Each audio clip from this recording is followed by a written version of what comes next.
एक गांव शिमला में एक लड़का रहता था, सूरी। सूरी के अब्बू की चाय की दुकान थी।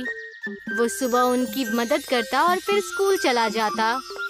स्कूल में सूरी से कोई ठीक से बात नहीं करता था, क्योंकि वो चाय बनाने वाले का बेटा है।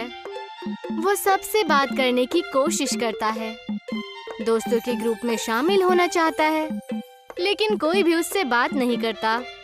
और अगर वो बात करने की कोशिश भी करता तो सारे लोग उसका मजाक उड़ाने लगते। हे, कोई मेरे साथ वीडियो गेम खेलेगा? हाँ, मैं खेलूंगा। अरे चाय बनाने के लिए नहीं, गेम खेलने के लिए बुला रहा हूँ, तू रहने दे। सूरी को बहुत बुरा लगता है। वो घर आते ही मुंह फुलाकर बैठ जाता है। सूरी के अब्बू ये देखते हैं और उसके लिए खाना लेकर आते हैं। अरे क्या हुआ सूरी, तू मायूस क्यों है आज? ले खाना खा ले, तुझे अच्छा लगेगा, ले। पापा, कोई और काम क्यों नहीं करते? आपको इतने सारे कामों में से यही काम मिला। चाय बनाने में क्या बुराई है? दिन में सबसे ज्यादा लोग इसी के बारे में सोचते हैं। नहीं, मेरे दोस्त तो मजाक उड़ाते हैं, मुझे अपने साथ खेलने में भी शामिल नहीं करते। बोलो कौन सा खेल खेलना है, अभी खेलते हैं। आपके साथ नहीं, उनके साथ खेलना है। ये कहकर वो वहाँ से चला जाता है बिना खाना खाए। सूरी के अब्बू को ये देखकर बहुत बुरा लगता है कि उनकी वजह से उनके बच्चे के दोस्त बहुत दूर जा रहे हैं। उसके पिताजी चाय बनाने के साथ दूसरा काम भी ढूंढने लगते हैं। वहीं स्कूल में बच्चों को ट्रिप पर ले जाने का प्रोग्राम बनता है। कुछ दिन बाद आप सभी बच्चों को एक जंगल ट्रिप पर ले जाया जाएगा। सभी बच्चे उसी तैयारी के साथ आएंगे। सारे बच्चे खुश हो जाते हैं। सूरी घर आकर ये बात अपने अब्बू को बताता है। पापा, मुझे स्कूल की तरफ से जंगल की ट्रिप पे ले जाया जा रहा है। मुझे जरूरी सामान पैक करके दे दीजिएगा। अरे वाह, ये तो बहुत अच्छी बात है। अपने सामान में एक छोटा बर्तन जरूर लेकर जाना, वहाँ अगर कुछ पकाना हो तो काम आ सकता है। ठीक है? जी पापा, जरूर। और हाँ, तुम्हें एक और बात बतानी थी।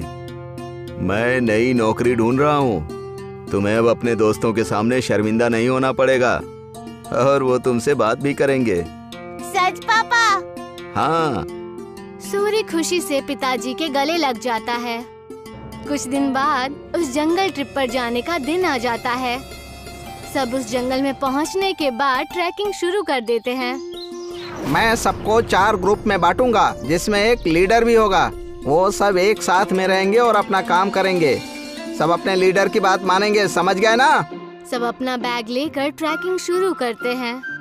अरे किसको लीडर बना दिया? इसको तो चाय के अलावा कुछ नहीं आता। सब हंसने लग जाते हैं। सूरी को बहुत बुरा लगता है। कुछ दूर चलने के बाद वो थक जाता है। चलो यहाँ रुक जाते हैं, थोड़ा खा पी भी लेते हैं। बाकी सभी मान जाते हैं और रुक जाते हैं। नहीं, हम नहीं रुक सकते।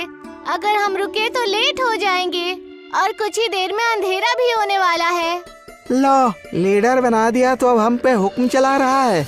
नहीं, हम नहीं चलेंगे। तुझे जाना हो तो जा, हम थोड़ा नाश्ता करने के बाद ही ट्रैकिंग शुरू करेंगे। तू जा। सूरी के मना करने के बाद भी वो वहीं रुकते हैं, लेकिन फिर भी सूरी उन्हें नहीं छोड़ता और उनके साथ वहीं रुक जाता है। कुछ ही देर में टीचर और बाकी के बच्चे आगे निकल जाते हैं और वो वहीं रह जाते हैं। थोड़ी देर आराम और नाश्ता करने के बाद वो अपनी ट्रैकिंग शुरू करते हैं, लेकिन जल्द ही सूरज डूब जाता है और अंधेरा हो जाता है। अरे ये तो अंधेरा हो गया, अब तो रास्ता भी समझ में नहीं आ रहा। बाकी बच्चे भी डरने लग जाते हैं। कुछ ही वक्त में ऐसा मोड़ आ जाता है जहाँ से रास्ता पता करना मुश्किल हो जाता है और उन्हें वहीं ठहरना पड़ता है। अब तो मुझे भी रास्ता नहीं पता। मेरे ख्याल से हमें आवाज लगानी चाहिए। तुरंत ही वो चारों टीचर और अपने क्लास के विद्यार्थियों को आवाज लगाते हैं, लेकिन बात नहीं बनती। हाँ, टीचर, टीचर, अरे कोई हमें सुन रहा है? हम खो गए हैं, कोई है? सब चिल्लाते हैं लेकिन कोई भी जवाब नहीं आता। लगता है हम बहुत पीछे रह गए हैं। हमें आगे का रास्ता नहीं पता, इसीलिए हमें यहीं रुक जाना चाहिए। हो सकता है अगर आगे गए तो रास्ता भटक जाएं। नहीं, हमें कोशिश करनी चाहिए, क्या मालूम हम सही जगह पहुंच जाएं। रात बहुत हो चुकी है, जानवरों का भी डर है। टीचर थोड़ी देर में हमें खोजते हुए आ ही जाएंगे। हमें यहीं रुकना चाहिए। सबको उसकी बात ठीक लगती है और वो लोग वहीं रुक जाते हैं। कुछ ही देर में रात हो जाती है और तेज ठंडी हवा बहने लगती है और उनके पास बचा खाना भी खत्म होने लगता है। हाँ, अब तो हमारा खाना भी खत्म हो जाएगा और पानी भी खत्म हो जाएगा। अब भी कहता हूँ मैं, हमें चलना चाहिए। अरे लेकिन जाएंगे कहाँ? रास्ता तो बंद है। मुझे तो बहुत डर लग रहा है, कहीं कोई जानवर ना हमें खा जाए। मुझे तो बहुत ठंड भी लग रही है। हाँ मुझे भी। मैं आग जलाता हूँ और सब लोग आग जलाते हैं। कुछ देर जलने के बाद आग कम होने लगती है। हम क्या करेंगे, इतनी ठंड है, आग भी खत्म हो रही है। जानवर से नहीं तो ठंड से छूट कर मर जाएंगे। सूरी कुछ सोचता है और कहता है, मेरे पास एक आइडिया है। मेरे पास बर्तन और चाय की पत्ती रखी हुई है बैग में। वो आग बुझने के बाद तक गर्म रहेगी तो हमें भी गर्म रखेगी। सूरी तुरंत वो बर्तन निकालता है और सब उसे अपना पानी दे देते हैं, लेकिन फिर भी पानी कम पड़ता है। वहीं पास में जमीन पर बर्फ पड़ी होती है। वो उसे उठा लेता है। जैसे ही काली चाय बनती है, आग खत्म हो जाती है। सबको बहुत अच्छा लगता है। उसे पीने के बाद सब तारीफ भी करते हैं, लेकिन अयन सिर्फ चुपचाप चाय पीता है। कुछ ही देर में उन्हें पत्तियों की आवाज आती है और वो अपने पीछे की तरफ देखते हैं। वो देखते हैं कि उनके टीचर आ रहे हैं। सब राहत की सांस लेते हैं।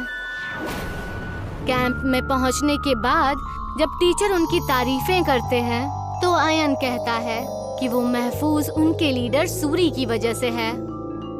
ये सुनकर सूरी को बेहद खुशी होती है।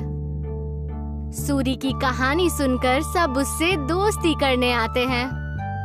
अगर आज सूरी को चाय बनानी नहीं आती तो शायद सब उसके दोस्त नहीं बनते। आज पहली बार उसे चाय वाला होने पर खुशी हो रही थी। अगले दिन वो खुशी खुशी अपने पिताजी के पास गया और उन्हें सारी बातें बता दी। अरे ये तो बहुत खुशी की बात है। एक बात तो मेरे पास भी है, मैंने अच्छी नौकरी ढूंढ ली है। सूरी ये सुनकर हैरान और उदास हो जाता है। नहीं पिताजी, आपको काम बदलने की कोई जरूरत नहीं है। आप जो भी काम करते हैं वो अच्छा ही होता है और कोई भी काम छोटा या बड़ा नहीं होता। ये मुझे अब समझ आ गया है। सूरी के पिता ये सुनकर खुश हो जाते हैं और अगले दिन वो खुशी खुशी अपने दुकान में अपने अब्बू की मदद करने लगा। और जैसे ही वो स्कूल पहुंचा तो सब उससे मिलकर उससे बातें करने लगे और उसके साथ खेलने लगे।